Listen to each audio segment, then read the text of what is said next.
محمدا عبده ورسوله. Ibn Hadi al-Wadi'i rahimahullah, ce grand savant yéménite de la Sunna, subhanallah, cet homme-là, il n'avait rien. Quand je vous dis qu'il n'avait rien, il n'avait rien du tout, rahimahullah.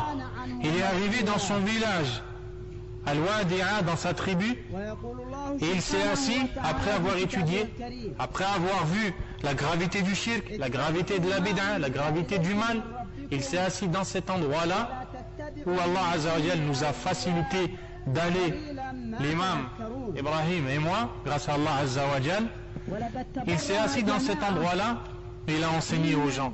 Il y avait 5 personnes devant lui, 10 personnes, 20 personnes, 100 personnes, 300 personnes, 1000 personnes. Vous savez, c'est arrivé jusqu'à combien? 4500, on va voir 5000 personnes.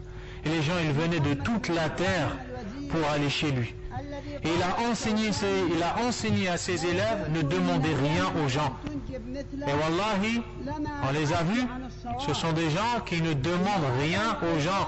Et les gens viennent et leur supplient pour leur donner des sadaqat, de l'argent, et eux leur disent, garde, je n'en veux pas. Et un jour, un homme est venu d'un pays du Golfe. Vous savez que là-bas, ils ont de l'argent. Le Qatar, l'Arabie, etc. Et un homme a donné $4000 à Sheikh Muqbil, rahimahullah ta'ala.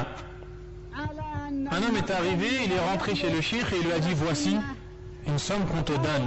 Au Yémen, $4000, c'est 30 000 € ici. Vous comprenez, c'est énorme. Sheikh, il voit l'argent et dit, je n'en veux pas de ça. Je n'en ai pas besoin. Je n'en ai pas besoin, prends-les pour toi, peut-être que toi tu en auras besoin. Alors l'élève, il est là, il dit, mais on m'a dit de te les donner à toi. Il lui dit, non, je n'en ai pas besoin, je n'en veux pas. Ensuite, qu'est-ce qui se passe? Il jette l'argent chez lui et il sort. Il jette l'argent chez lui et il sort. Le cheikh, il prend les $4000, il achète des moutons, des vaches, il les sacrifie et il donne la viande à tous ses élèves.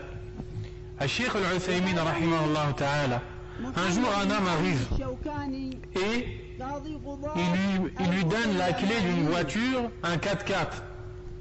Il lui donne la clé, les papiers, il dit, tu vois le 4x4 là, c'est un cadeau pour toi.